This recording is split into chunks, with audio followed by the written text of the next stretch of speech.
Right? Hi everybody, we're here with Vic from Vindicator, the awesome band from Ohio. So how you doing, Vic? Yeah, I'm surviving. I can't complain. I'm doing pretty good. Awesome. So your new album, well actually I shouldn't say album, EP, Sleeping with Evil is really awesome. It's just a great record. I was really happy you guys did Nuclear Assault. You re-recorded it. That was pretty awesome. Thank you. Can we expect, some new material, in a few years or something like that? We're planning on doing something next year. Next year's our 10-year anniversary, so we want to do something big. So we do have a new album in the works. We try to stay consistent with our releases. We've only had, I think there was about a year gap where we didn't release something back in 2007, I think. We put out a demo in 2006. We were on hiatus in 2007.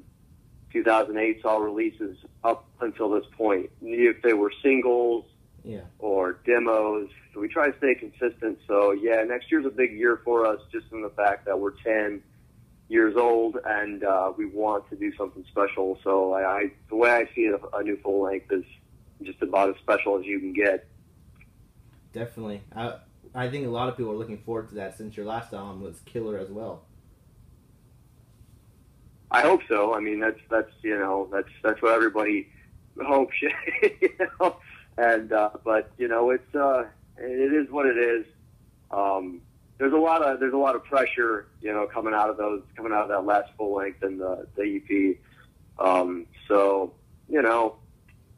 I didn't go into the full length being like, this is going to be something crazy. We just do what we do. And that seems to be the natural progression of the band. So, but I don't know. Maybe I'll switch it up and throw in something that sounds more like There Will Be Blood. I don't know. At this point in time, we're still real early in the writing. We don't have several songs done and whatnot. So, I kind of want to stay on the course of what I've put out in the last few years. So, I think you can expect something similar, but there again, who knows what's going to be in there. I try to change a few things up with, I recall I did a couple different things, so it worked out for the better, I think, so. Yeah, definitely. You guys are very consistent. We're not going to get a progressive album from you guys. I don't expect that. Right, right, no. I got all my prog stuff out heavily before Vindicator. I was in a band called Violent Night. And we were real confused when it came to genre of music, but we were pretty progressive and kind of thrashy and kind of power metal-y, and it was a really crazy disaster. It was really it was fun because we were young, and I think it helped shape me to be the musician I am today. So, but that's good. Oh yeah, I was actually going to ask you about that band. Is it are they still around, or is it just are they broken up? No, Violent Night's been defunct for a while now. To be honest, I've talked to the guys, about maybe writing or re-recording some of the old songs or even playing shows, and it just seems with everyone's schedules and whatnot, it's just impossible for us to pull off. And I still won't say that it's never going to happen. It's just at this point in time in everybody's lives, it just seems to be easier not to try to make it happen, you know what I mean? Violent Night reformed in 2007 for a brief moment, and they were playing shows and in the process of writing and recording. I don't know what happened. They fell apart just internally. And when Violent Night, when Vindicator kicks back up, I had no qualms about Jesse continuing to work in that project, but it was just done. So there was never, they were just done, and since then it's stayed done, so to speak. So. Yeah. So I'm guessing the other band you're in, Cryptic Stench, is also defunct as well? Yeah, pretty much. It was just a joke project to begin with. It was a lot of fun. We recorded a few songs, and on I think it was a Tascam 4-track, you popped in a cassette tape, and that was nothing but laughs. We had a blast with what we did do, and it's really hard to find the stuff anymore. We never officially pressed it or anything, but we did get some demos out or something. I don't know. Yeah, I've only talked to Wayne Holocaust a few times about maybe doing something with it, but there again, it just never fanned out. It never just ignited, and we ran with it. So it had its moment in time, so to speak. Yeah, that's well, you never know, like you said, all just people's lives. Right. Yeah. Right. I think if in reality, I think Violent Night may still, even maybe play a show. I think that'd be a lot of fun, but like I said, it's all about everyone's schedules these days, and Mikey was a big part of that band, and he played on a few Vindicator records. He was on the Split, and he was on the Antique Witcheries, the lead player, and he's incredibly busy just being a musician. He's in I want to say 4 or 5 cover/tribute bands. He plays. That's I think a good half of his income is doing that stuff. So he stays pretty well busy with doing that, and I understand. I've tried to get him to fill in for Vindicator a few times, and he's just too busy with that. But plus, he's got a family of his own. So it's just tough for everybody to iron everything out, and then there's the drive of really wanting to do it. I'm game to do it, but it's just a matter of getting everybody else on board, and it's no hair off my ass if it doesn't happen. So I'm plenty well busy over here on my own. So I get what you're saying. Would you say that you and your brother are definitely the driving force behind Vindicator? We're certainly the only 2 original members, and I kudos to Jesse for sticking it out with me. I know I could be pretty demanding early on in this band's career, and I've since mellowed out, but the kid stuck through it, and he's not really a driving force. I wouldn't put it that way, but he certainly is consistent with his willingness to continue on. Vindicator's basically just, it's basically just me, and I don't want to sound like a lofty individual, but I've done the majority of the writing, lyrically and musically for this band, and I think the only reason we're still around today is my willingness to stay around. You know what I mean? Yeah, pushing through. I'm like a nasty cold, I'm tough to get rid of, and it's just one of those things, I'm not really ready to cash in the chips on my career with this band yet. I still have a few things to do and say, so I'm sticking it out. But, I give credit to everyone that's been in this band and everyone that continues to perform with this band. We've never had a bad split with a member. It's never been like Dave Mustaine and Metallica kind of thing ever with any of our former members. It's just been life. Something would come up to where, someone couldn't do it anymore, and it was like, all right, I'm proud to say that we remain friends with all of our former members to this day. There's no bad blood between any of them. And I don't want, I wonder if people wonder what happened, because it seems that we have a revolving door of musicians, but it's just life, everybody's, it's not the highest paying job if it pays at all. In our case, it has, and there's been no kickback from it.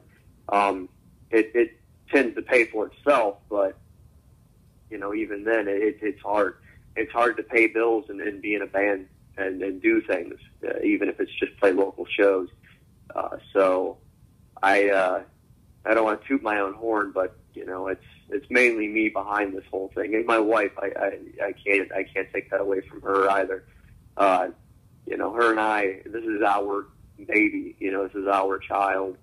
I've been with my wife as long as this band is a band, she's responsible for all the early bookings and all the early stuff. She was a big force in that. And, since we've got our own family now, I've kind of taken over with, all the everyday, workings of the band. So, but yeah, it's mainly just me and the fans. I actually, the fans are an actual driving force in any band. If people still want to hear the music, that band's going to stay around. So I don't want to take all the credit. People that like my music, they're part of the reason I'm still writing today. So it's fair to say that the fans are also a driving force in Vindicator's career. Yeah, that's great. I'm happy that you guys are still around. I remember, I think you guys had just released Antique Witcheries when I heard about you guys. That was a while back. Mm-hmm. Yeah, so... Yeah, that was that 2010, I think, yeah? Yeah, that was... Yeah, I remember when everything kind of exploded. Now it's kind of slowing down, the whole thrash scene. Mm-hmm. Would you guys say you were like part of that, or would you just kind of say, you know, you're just doing your own thing? You just didn't really care what was really going around. No, I mean, I can't deny that we were one of the front runners in the whole new wave of thrash. You know, they labeled it the new wave of thrash metal, you know, movement, whatever it was called. And, you know, we were part of that. I'm not going to deny that for sake of, you know, an elitist telling me that I'm a poser or something. We were absolutely part of that. There were bands doing it, you know, young bands doing it in the early 2000s, like 2001 and stuff, that you know, even Municipal Waste, you know, it was still fresh and young. And when we formed in 2005, nobody was really, especially not in our area. To this day, there were very few young thrash bands in our area. Mm-hmm. And so we absolutely were part of that whole movement, man, and it was a lot of fun. And, you know, like, we were doing our own thing, but it was something, yes, that had been done 20 years prior. It's just we were writing and recording what we liked. Yeah. You know, this is stuff that we like, and we want to play that kind of music for no other reason. We knew we weren't going to get rich. We knew we weren't going to get famous. We weren't going to get the girls. We weren't going to get anything. We were writing and recording that stuff and performing it because we enjoyed it. Yeah. And it turned out that some other people did enjoy it as well. And, you know, so yeah, we were absolutely part of that whole thing. And it was, for a minute, it was exciting, you know, that there was that much of a scene happening. And it's unfortunate that it did implode, because it totally did. And it just tells you that there was a lot more fake in it than there was authentic. You know what I mean? There even right down to maybe some of the fans were just going to shows because their friends were. There's a classic story that I can remember. One of my good friends now, he started out as a Vindicator fan, and I actually became pretty good friends with him. He told me, I want to say it was back in 2009, maybe 2008, back when Manic Ritual was still Meltdown. Yeah. His buddy wanted desperately for Meltdown to play his graduation party, and his father paid Meltdown like $1,000 to do it. Of course they did.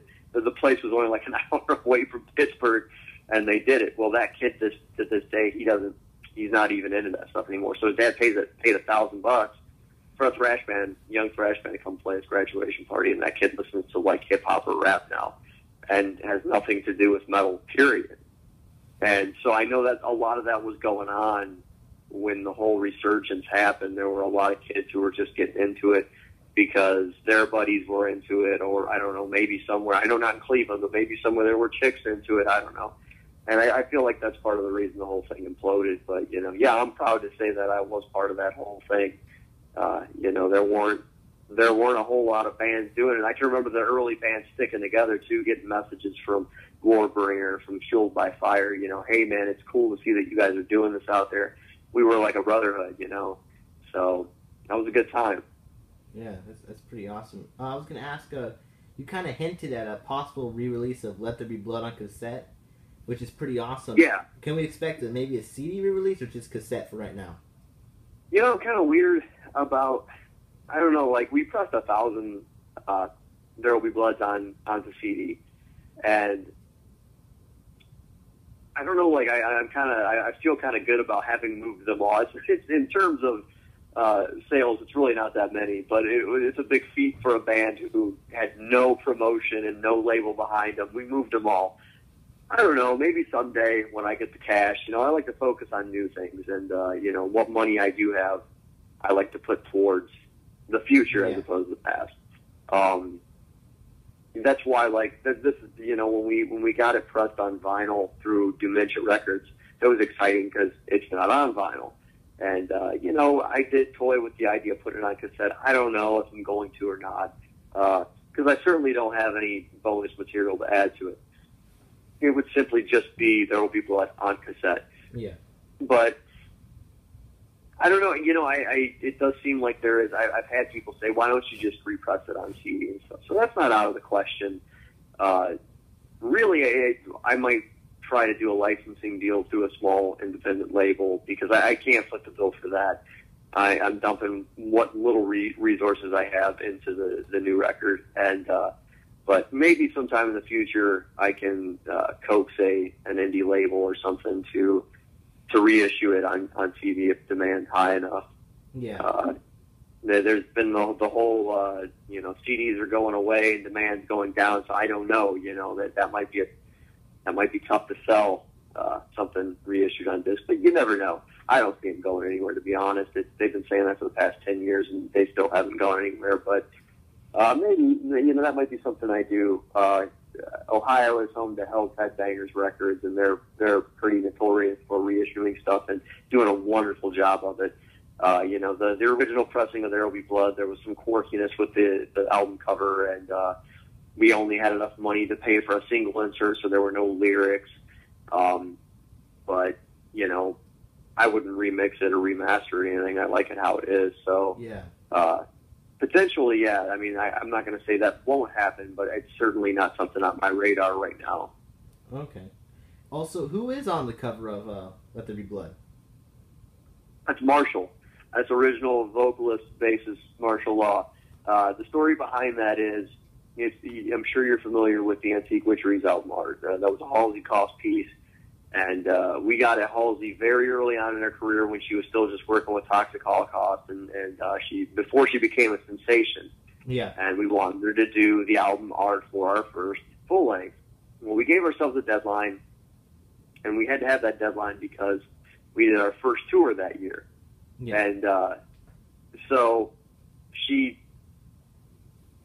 basically had a finished piece, and she sent it to me, and I was like, I'm not really big on this piece at all.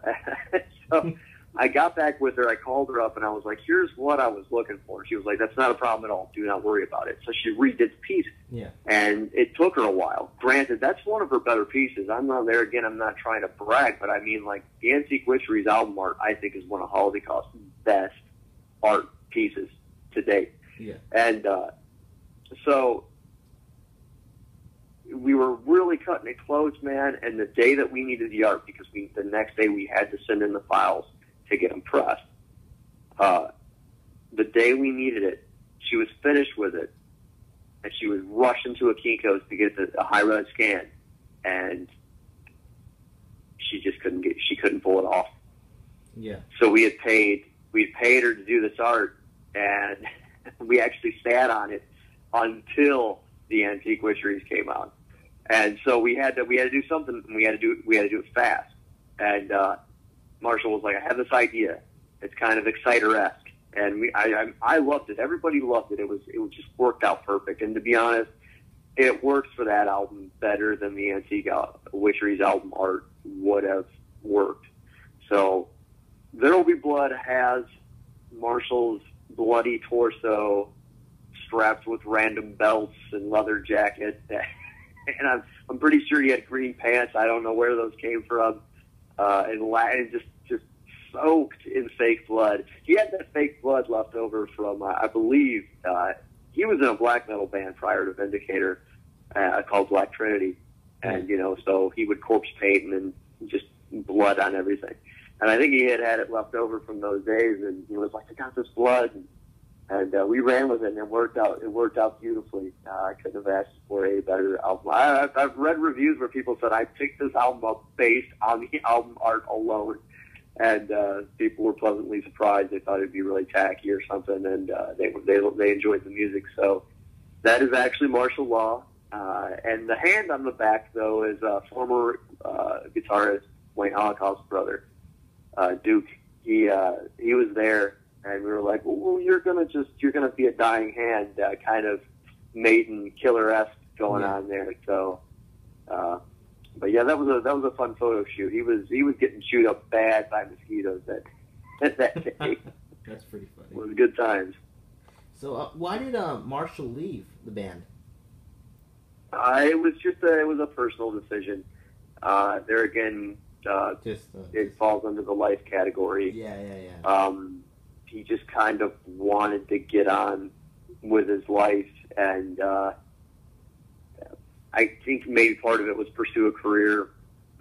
He went to school for graphic design, and so I think he wanted to kind of just settle down and get some stability in his life and look for a career in graphic design.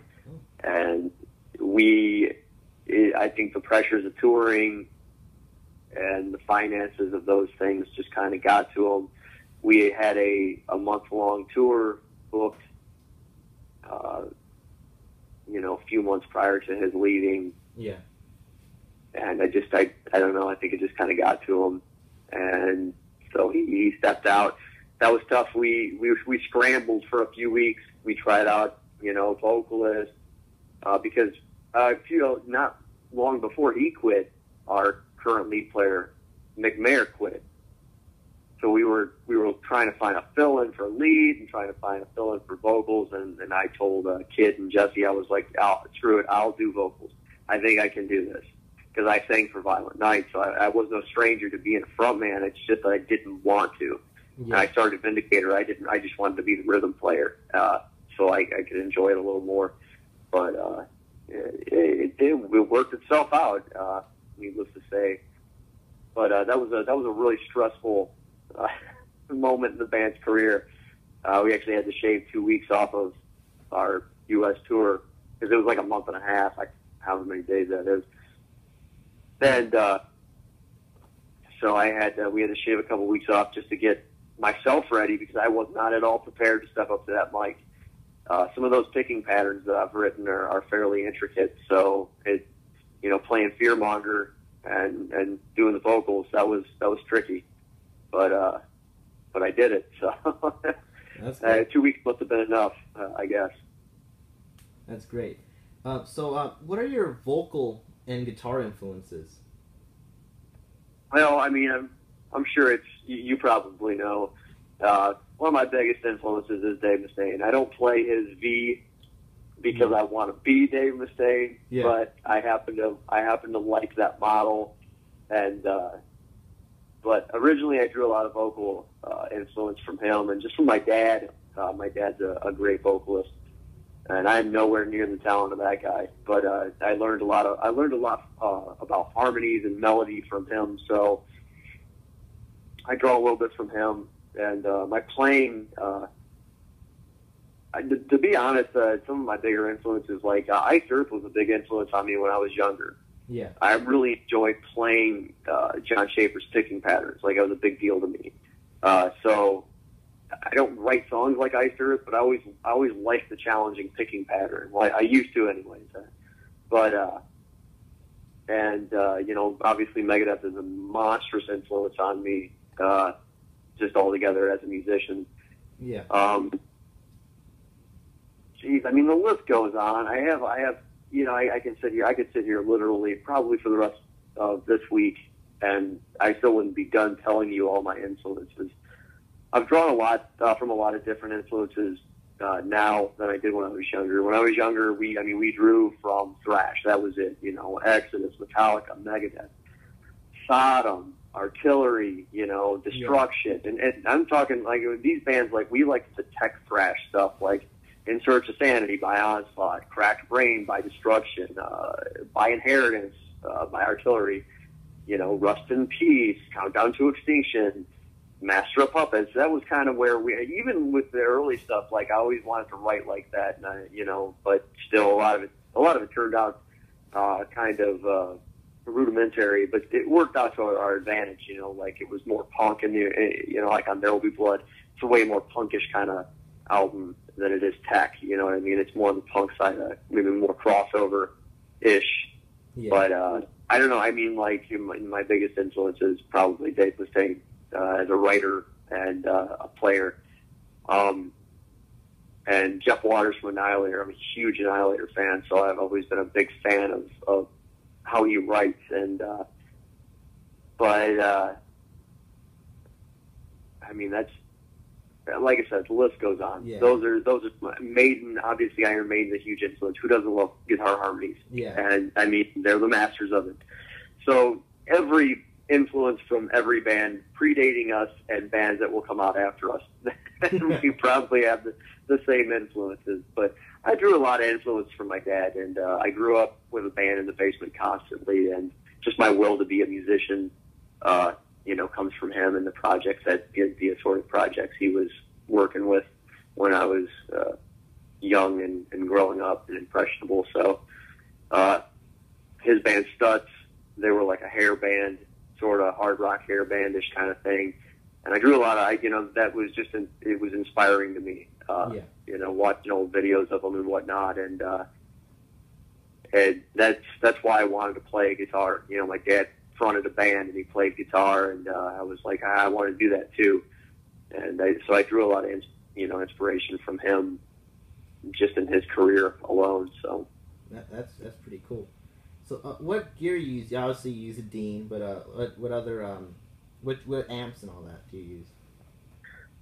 I currently use a Laboga Mr. Hector 100-watt head. It's a company out of Poland, I think.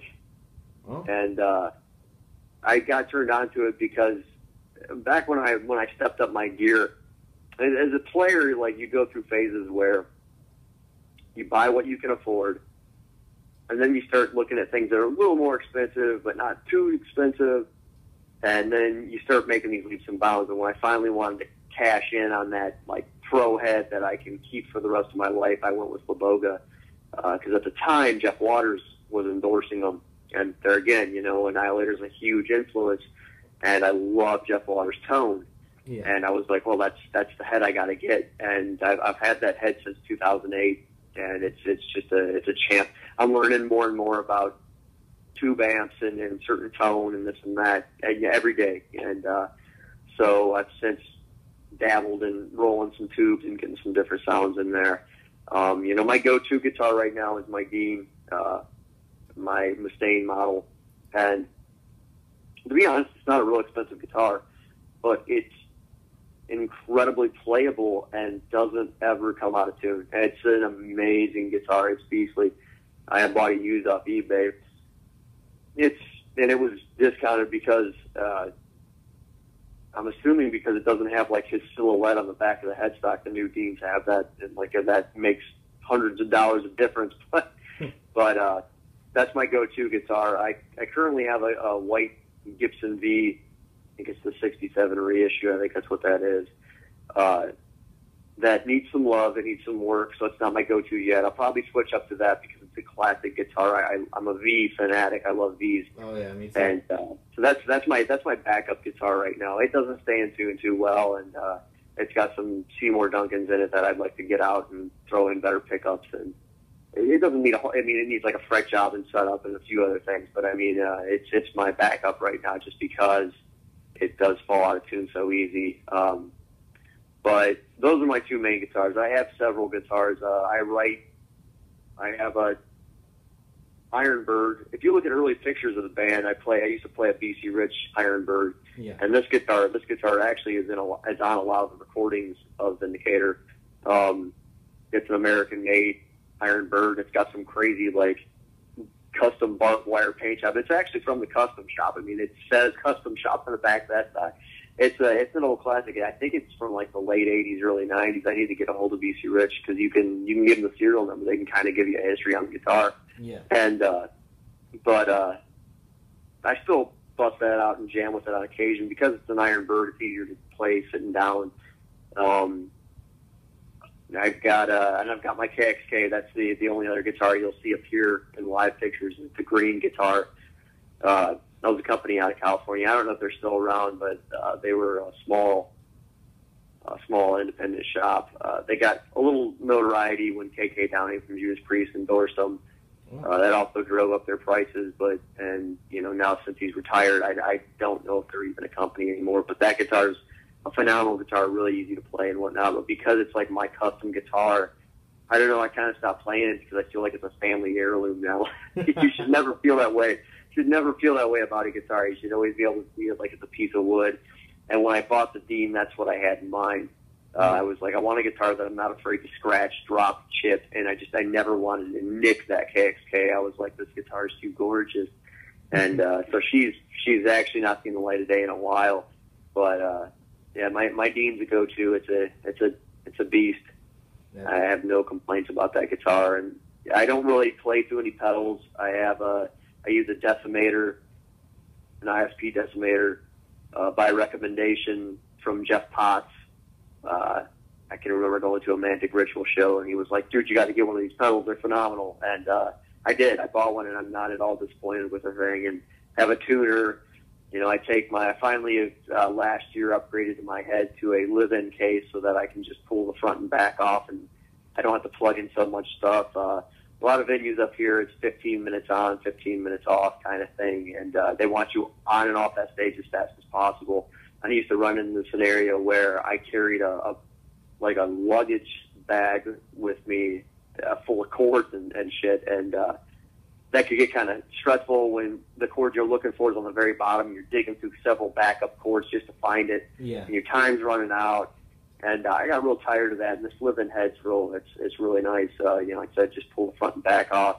And all my chords are where they're supposed to be. I just got to plug them in and plug the whole thing in. And I got a Furman power conditioner in there. And that's it. I play through a 1965 B Marshall cab. I'm going to reload the cab with some better speakers here soon. You know, well, eventually, I shouldn't say soon, but eventually. Nothing too over the top fancy. I tried the whole rig thing where I had like several things in a rack mount. It just sounded fake. For a long time, I played Violent Night. I played through, it was like a Pod Pro and some kind of power amp. Yeah. I can't remember what it was. And I had like a sonic maximizer in there and some kind of ungodly numbered EQ, digital EQ, and I was like, oh yeah, this sounds great. The thing weighed a bunch and it was awkward. And then when Mike joined the band, all he had was a Vox Valvetronics, and those things had two 12AX7 preamp tubes in them, and it just gave it a warmth. And I was like, dude, why does yours sound so much better? It's the same. It's amp modeling. That's what I have. And so I cashed all that stuff in and got a Vox, and I had that for a long time until I bought the Laboga. But you know, I tried all the this and that. I even have a Boss SD1. I so wanted that to work in my rig because so many old albums have the SD1 on them, and I just can't get it to sound good. I just like my head by itself. I'm like James Hetfield in that sense. He's just a head kind of guy. He doesn't like pedals. He just likes heads, and that's kind of how I am. I really enjoy the tone that I can get out of my Laboga. It's incredibly versatile, and whatever I want to do, if I want to play some Doom or Death, I can dial that shit in, and so it makes it easier for me. Yeah. You know, since you're mentioning, you know, obviously Annihilator and Megadeth, what do you think of their current stuff, at least maybe like 2000 forward? With Annihilator, I don't know. I feel like Jeff should have continued with his changing vocalists every so often. I'm sure Dave Paz is a great guy. I've never met him, and he seems to be very like. Obviously, he works in Annihilator because he's not been fired yet or quit, and so I still have respect for him. I think that the last couple of Annihilator records, I think there's some good licks on there, but I wasn't like floored by it. The last one I bought was Metal, and there were some wishy-washy tracks on that. I can't remember what was before. I think it was the self-title was in there somewhere too. I don't have that one either, but I have Schizo Deluxe, and I thought that was a solid record. As for Megadeth, to be honest, I thought Megadeth was on a very awesome streak there for a minute. I'm a huge fan of United Abominations. Love the theme. Love just about every track. I mean, that's a solid album. I was really stoked when The System Has Failed came out. I ran out that day and bought it, and I was really excited because I was a little disappointed in The World Needs a Hero. Yeah. So here in The System Has Failed, I was really stoked with how the writing was kind of the direction it was going. I was like, this is cool. This is very promising. And then United Abomination hit, and I was like, this is it, man. This is amazing. This blows away everything Metallica's done, for like the past 10 years. And, then he did Endgame, and I was like, this is still cool, but it seems a little less than United Abominations. Maybe it's just because I'm a huge fan of United Abominations. And then 13 came out, and I know that like half of 13, I don't know if people are aware, but like half of 13 were B-sides, man. Half those songs came out prior to that record. Yeah, they were like what's that? Is it Black Swan came? It was like a Japanese bonus track. Yeah. So a lot of those were pre-written songs. So it was still a solid record, though. I was like, I like this. And then Super Collider happened, and I don't really know what was going on in that record. I'm a huge Megadeth fan, monstrous. Up to this point, I didn't think they could do any wrong. I even like Risk. You know, Crucify Me Now. It's a pop record, I get it, but at least the production, the songwriting's solid. The songs might not, obviously they don't cater to metalheads. They're more for the hard rock variety. But the bottom line is the songwriting and the production was there. Yeah.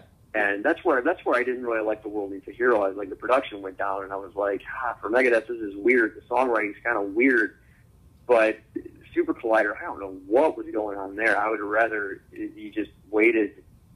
But I'm also not going to hate the guy because, you know, oh, he put out a bad record. You know, well, seeing how the last several records were very solid, you really can't bitch. You know what I mean? Yeah. Like, I don't know. I can't bitch. He put out a Staker. All right, I'm not going to hate the band and never listen to him again because he put out one bad record, you know. Like, I'm not a big fan of it. I'm sure I could respect elements of it. I gave it one spin, nothing stuck, and I was just like, you know. But I'm sure if I listened to it a couple times, maybe I'd sing one of the choruses, you know, to something. But I was a little bummed out. I was like, this isn't very characteristic of his writing. But sometimes you need a change in order to bring something back. You know, when you do something for so long, consistently, you're playing the same stuff over and over again. You're writing the same stuff over and over again. And maybe it gets old to the artist. He can do whatever the hell he wants. You know, he's Dave Mustaine. He's in Megadeth. Technically, he can write however he wants to write. But I don't know. You know, he sent their bag. They're writing again. And I think this next record's going to be right on par with where he left off, to be entirely honest. So, you know, being as much of a fan as I am, unfortunately, Annihilator records for me, like, I don't know. I listened to parts of that last one, and I can't remember what track it was. It started off great, and I was like, this is going to be awesome. And then there was, like, a reggae part, or not, like, cool, like Raven, or some kind of, like, weird, like, really weird, too happy sounding, and I was like, oh, my gosh, what am I listening to? One of those last Annihilator records had, what was it called, Deadlock? Was that the name of the song? Maybe. I think it was Deadlock, and I think it was that last record. I was really stoked because that song is phenomenal. It's a really great track. So when somebody finally ripped it and put it on YouTube, I was checking it out, and man, like the second track in, I was like, what is going on? This is not as good as it should be. But Jeff Waters is a phenomenal writer, and he's an amazing lead player, and he's an amazing riff architect, and so I'm still not going to give those guys crap. They still haven't just bummed me out extremely bad. So, so plus, hey, you know, whatever makes them money. If that's how they support their families, more power to them. We can always go back and listen to the classics like Alice in Hell and Killing Is My Business, you know, if we must. So. Yeah, I definitely get that, and I agree with you. So how is the Ohio metal scene? Because I know you got bands like, you know, obviously Destructor, you guys, Midnight. How is it overall? Ohio scene is a very strong scene, but it's very cliquey. It's very segmented, and there's a lot of people in works right now to try to unite the metal scene here, but it's very, very, very segregated. There's a very strong death metal scene. There's a very strong hardcore scene. And to be honest, there's not huge thrash scene. There's a lot of thrash fans here, but there's not a lot of support. That was one of the challenges we faced early on when we started, was that there was no scene, and there were no young kids. Like, you know, if we would have been in LA, it would have been an entirely different story. But that scene was non-existent. We built that scene in our area when we started. Now, see, we're not technically from Cleveland. We're actually from South Amherst, and our closest city, quote unquote, is Elyria, Ohio. There's nothing there. And it was a big manufacturing city back in the day, and there's nothing there now. So when we started playing on really random mixed bills. Man, there were some crazy bands. There were some grind bands. There were like jam bands. There were folk bands. We didn't know what we were getting ourselves into. Yeah. And to be honest, man, we built a huge following doing that. Those kids didn't know what thrash metal was. So when we went and played those shows, they loved it. They lost their shit. That's where we got our early fan base. So when we took our hiatus, though, a lot of things changed, and when we finally came back, we had to build a scene. We had to build a a fan base in Cleveland. And Cleveland's a little more they're sticklers, man. There's the old sect that only will check out bands from the '80s, and they don't like the idea of new kids doing it. And then there's just people who just don't like that kind of music. So excuse me. And so it's there. It's just a matter of tapping into it and paying your dues. Paying your dues is a big one, and seeing as how we've been around as long as we have, we do have respect in Cleveland now. But it took a long time. We got mocked quite a bit. People who think we'd only be a band for like a few years and then throw in the towel and stuff like that, And I don't know, just our persistence, I guess, earned us some respect, and so it's a tough crowd. Let's just put it that way. Yeah. Even on a weekend, man, you don't know what you're going to get, and it's a real shame because if you throw on like even Wrecking Your Neck live by Overkill, I believe that was recorded at the Agora in Cleveland, and it's just loud. I have a vinyl copy of Saints Will Conquer Live by Armored Saint that was recorded at the Agora in like mid to late '80s, I think. I want to say. Yeah. And dude, it sounds like they're in a stadium. And I've been to that venue. I know what it looks like. It's not that big, and it just makes me sad that scene doesn't exist anymore. Yeah. And so, like I said, we've played cities where I'm going, oh, this is amazing. Or Canada's like that. The first time we played Toronto, I was like, this is blowing my mind right now. All these people here. What's going on? Yeah, Yeah. We don't see that. We don't see that here in Cleveland. You're lucky you get 50 people at a show. That's a big show for an underground show for DIY promotion, et cetera. You get 50 people through the door, you did good. And I mean, we've played at places, we've seen hundreds of people. We know what that looks like, Yeah. And we played whatever Thrash Show de Mayo that was, and there were 400 kids in that room. And we've never, like I said, we don't normally see in Cleveland over around 50 people, even on a Friday, Saturday night. It's tough, and it don't matter how many flyers you put up and how many people you get in contact to share on college radio. You just about have to go up to these people to get them out to a show. They just don't want to go. I don't know if they're just lazy or what it is, man, but they just don't really want to do it. And I'm not knocking them. They have their reasons, and they're allowed to have their reasons, but it's a bummer, man, when you're playing and you're doing that stuff. That's what bands come to on tour, and I'm like, man, I don't know. I don't know if you do want to play here. You have to have the right lineup. Now, see, that's one thing. Bands like Midnight and Unslaughtered, when they play Cleveland, they bring people out, man. People come out by the droves. The venue that we're playing on Sunday, the smaller place, and I played there, dozen times or several times, and I've seen the crowds that I've seen there, and they're usually no more than 25, 30 people. When I went to an Unslaughter show there, and I was like, there's way too many people in this room happening right now. It was elbow to elbow in there, man. So you get the right bands and things on a bill, you'll probably have a good turnout, but it's tough. It's a tough scene, man.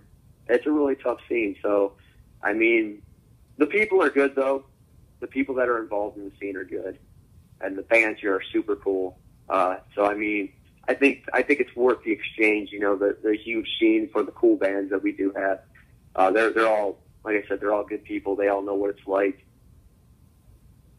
and they're generally, very supportive of the younger kids coming up. So, I can't complain about that at all. We've had a lot of support from Destructor and from bands like Soulless and from Midnight. And, it's cool being part of that group, getting that respect. So, yeah, that's very like I said, I think it's worth it. It's tough to build a scene, especially in this day and age. I don't know what people's deal. I understand, like, weeknight shows, I got to get up and work. Well, obviously, that's going to be priority. You can't really pitch somebody for that. And it seems like venues don't understand the early show anymore. You see flyers from the 80s, and shows started like at 7 during the week, So they were over like at 10. People could get up and go to work the next day. There's been venues here. We've played on a weeknight where the headliner didn't go on until like 1:30 in the morning. Well, nobody's there, even watching them because they all have to get up and go to work. So it's like, I think that's part of the problem too. But, even if it's the perfect show, okay, this show starts at 8 on a Saturday.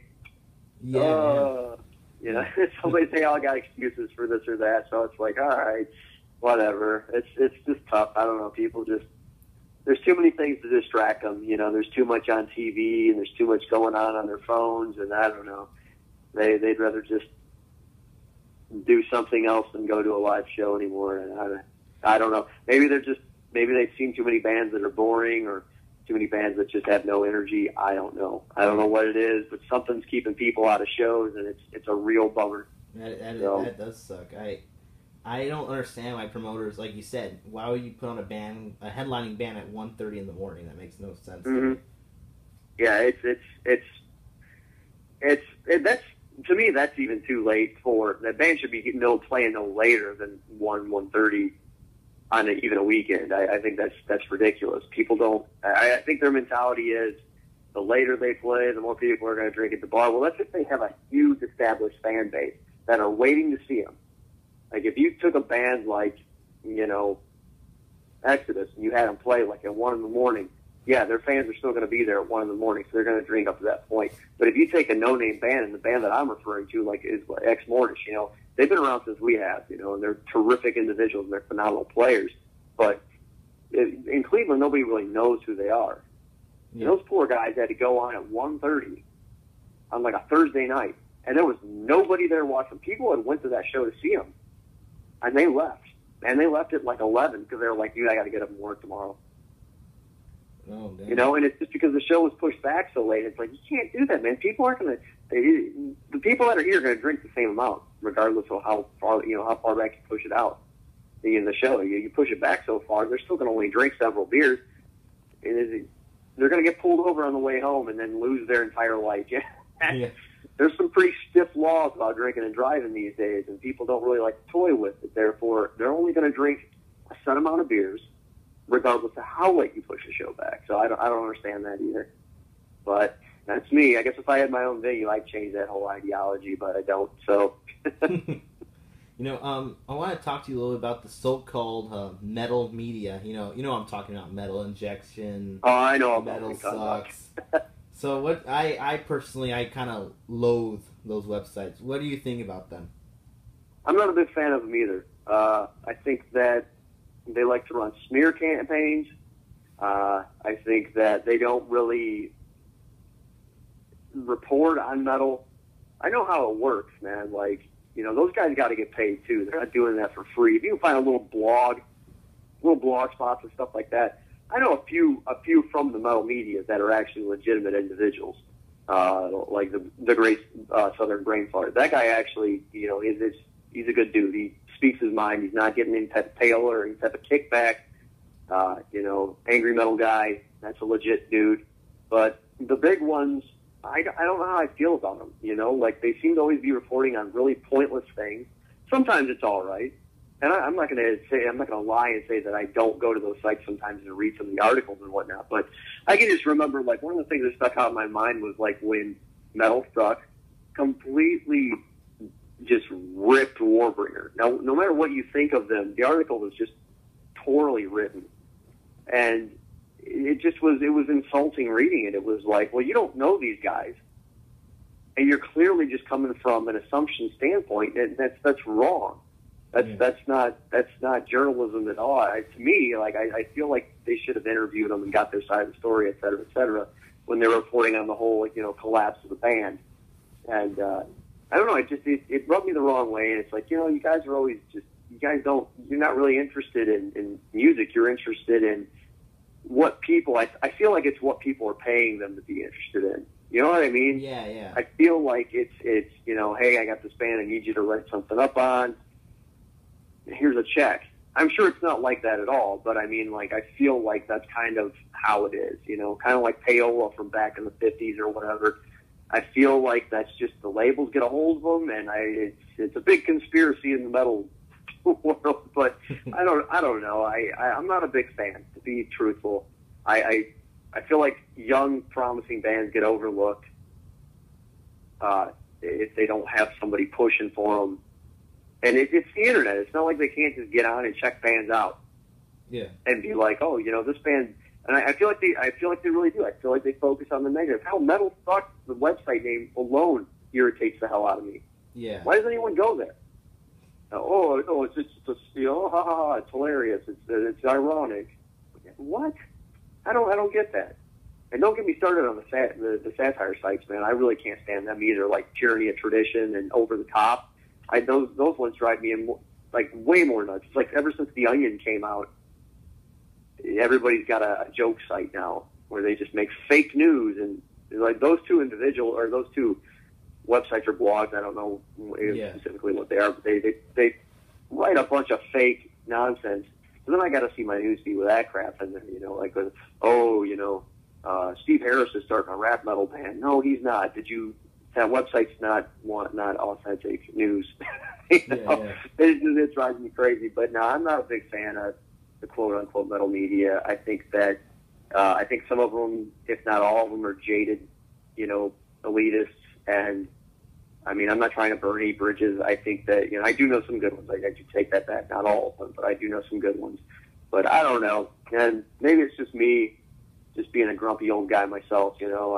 But I think that there's way better things they can report on in the metal world.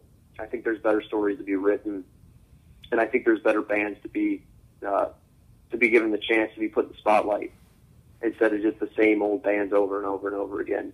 And I think that could change, but that's just the way I feel about it. Yeah, I definitely agree with you, especially like I said, this conversation can go on forever about that, but I think it was Metal Injection or one of those ones. Man, they're like, oh, the Big Four's not happening because Dave doesn't want to do it. And I'm like, what? And if you read another interview, he's like, oh yeah, I'll do it. And they just start all these rumors, and it's right. Dave Mustaine's a great target for the metal media. And that guy could be like, I like cheese, and then all of a sudden it's about his faith and how he hates some race and how he said this, and oh man, they attack that guy for everything. I think a lot of the stuff that he says is taken out of context.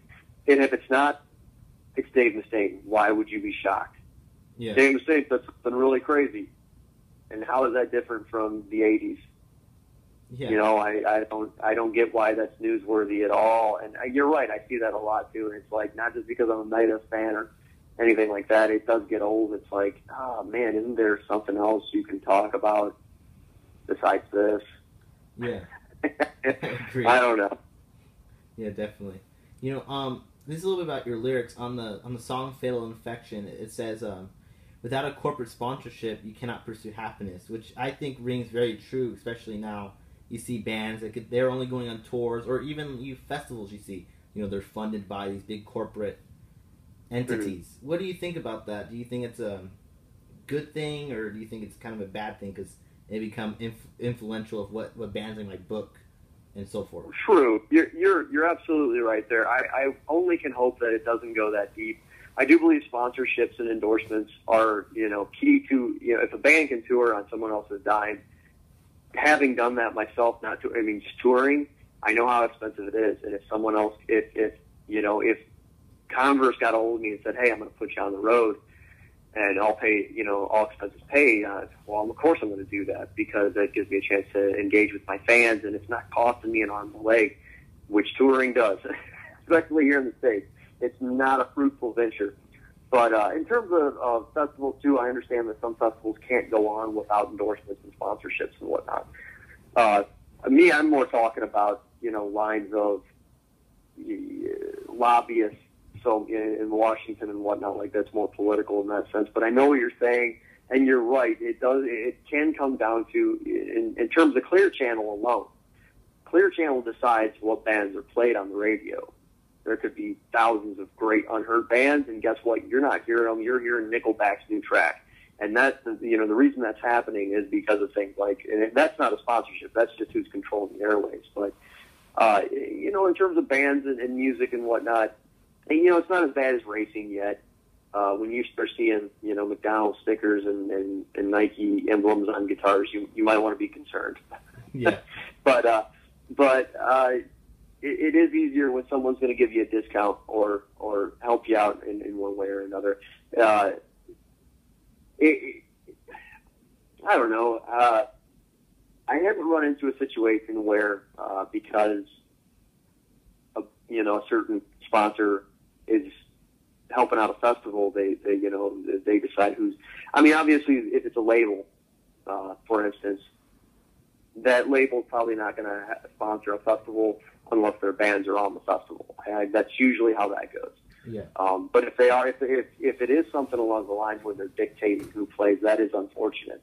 I know that a lot of Ozfest, for instance, was they were charging some of their opening bands to play, and that's not so much of a sponsorship, but it does come down to the almighty dollar, and that is unfortunate. But I mean, it's unfortunate that someone's willing to pay that price as well in terms of bands, but.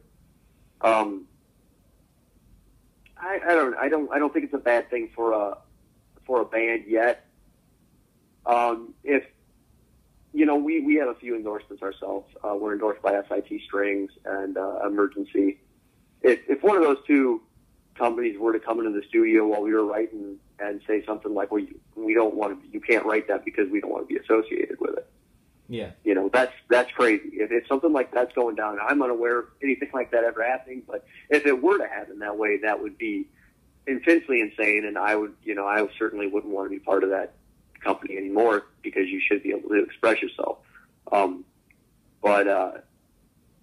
Yeah, it seems anymore these days, if you want to further yourself, you got to know the right people. Yeah. And that's kind of where that term, and not necessarily these days. I guess it's always been that way, but, that's just something, me coming into the age that I am now, you realize more and more that the more money you have, the more you can make happen.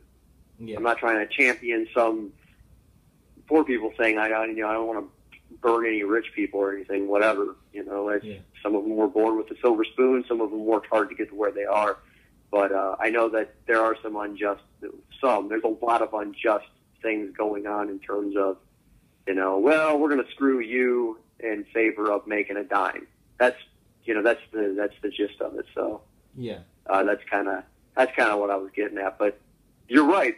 There are more and more sponsorships being thrown onto tours and festivals alike. But in defense of both the fests and the bands, both of them run at a high cost, and I don't feel like, because some of those, Metal Sucks puts on some tours and whatnot. Some publications put on tours, shoe companies put on tours, and they're not footing the whole bill, but they give you a significant chunk of cash and they promote the hell out of what's going on, and it's a win-win for both company and fest or band. Yeah. In those terms. I don't think it's running as deep as, some of the fishy stuff in the government yet. Yeah. Yeah. Yeah. I just wanted to say, I think it's pretty awesome that you guys are sponsored by Emergency, because I love Emergency. That thing's freaking awesome. Yeah, I mean, it sounds silly, and people are always like, Emergency, ha ha ha, what's that all about? And it's like, dude, when you tour, you're not eating right. And this is like the same rhetoric you can read on any band's review of this stuff. You don't eat right, you're not getting enough sleep, and you're exposed to different people, lots of them, on a daily basis. So lots of germs. And those three combinations can make you ill very quickly. And we learned early on that it's like, this stuff's like a miracle, man. You just pop one of these a day, and it really helps negate some of the nastiness that's going on with you. And we were informed by a friend of ours who is in an endorsed band. They were, they stayed at my place once, and they had these emergencies, and theirs were unmarked. It was weird. And I was like, what is that? And they're like, it's Emergency. And I'm like, where did you get a massive clear bag of that stuff? They were all in separate packages that were unmarked, but they came in like a bulk pack. Yeah. And he was like, we hit him up about an endorsement. I was like, you're endorsed by Emergency? And he was like, yeah, they just give this stuff to us for free. That stuff's expensive, man. Yeah. When you're on the road, that's another thing you don't have is cash. So we hit them up, and we had a bunch of dates coming up, and they were like, yeah, absolutely. And we were like, this is awesome. And, it's kind of a year-to-year thing when it comes to that stuff. You kind of hit them up. It's not like a permanent endorsement, It's not like a loving relationship where they're promoting us, we're promoting them. We try to promote them as much as we can. We give them away for free. Sometimes when somebody buys something at shows, it's a really great. It really helps hangovers real well. That's another great reason to drink it. So giving them away at shows works well. But when we're doing something big, if we have some dates coming up, we'll hit them up and say, hey, we're about to go out. Do you want to send us something to give away? We try to give away a lot of that stuff and have enough for ourselves to take on the road, or maybe have a month or two supply or whatever. But it's the stuff works like a charm, man. It's just everything you need, especially like I said, when you're all tired from the road and eating a cheeseburger every day and drinking your weight in beer. Yeah, it really helps offset some of that horrible stuff you're doing to your body.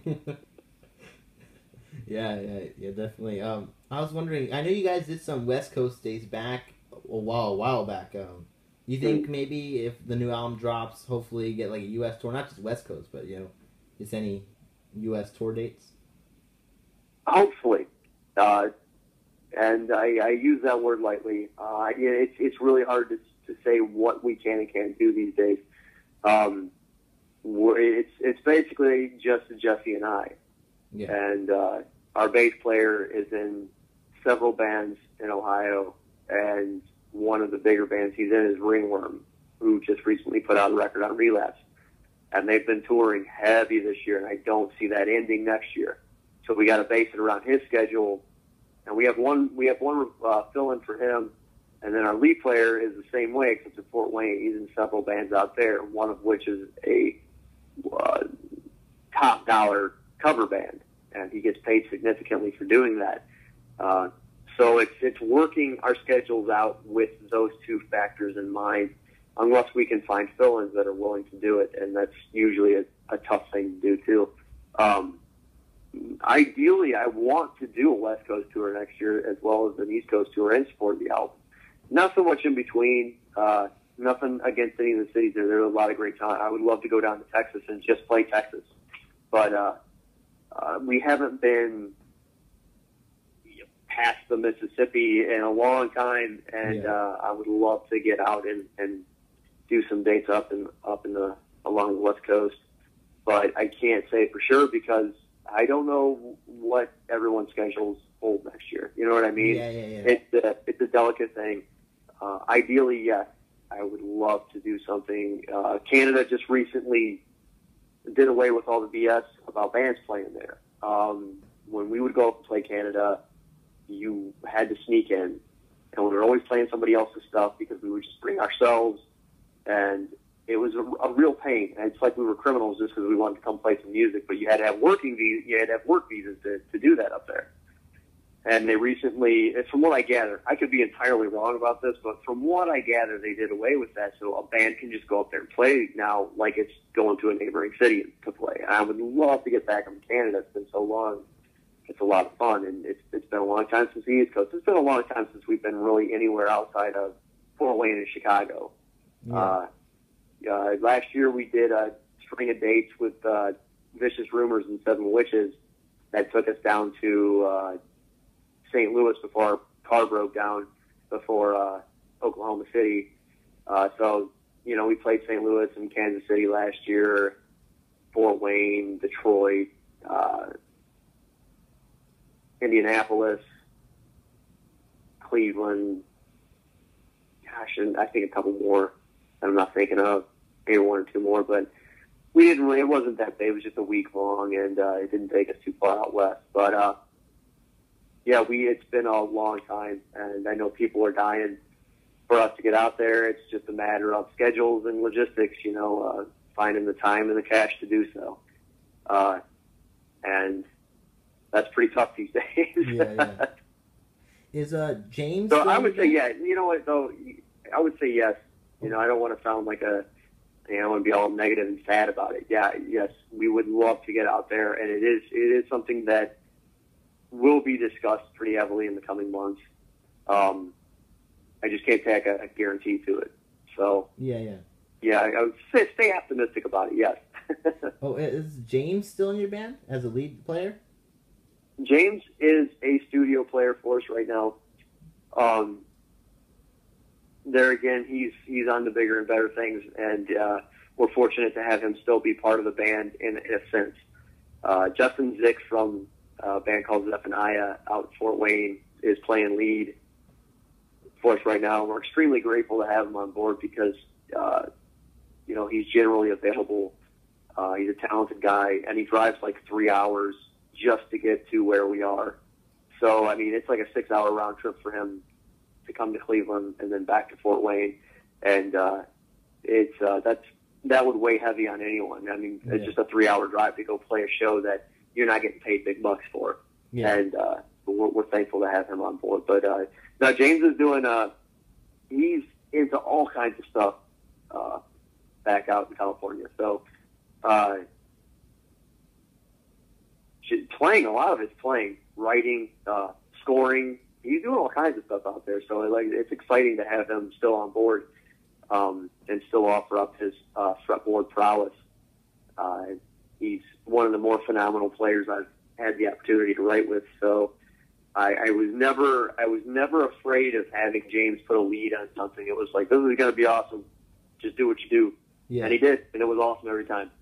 That's great. Then, you know, I'm out of questions, so you got any shout-outs, or I'll just leave it up to you, you know. You got any shout-outs to say, anybody?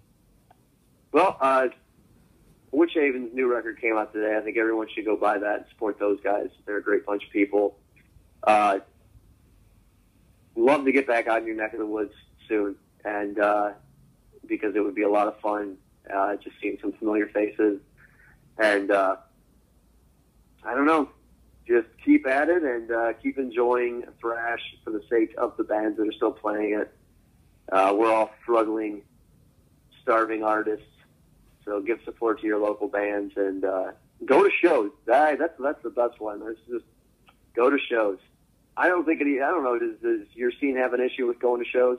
Well, I'm kind of like an hour and a half south of LA.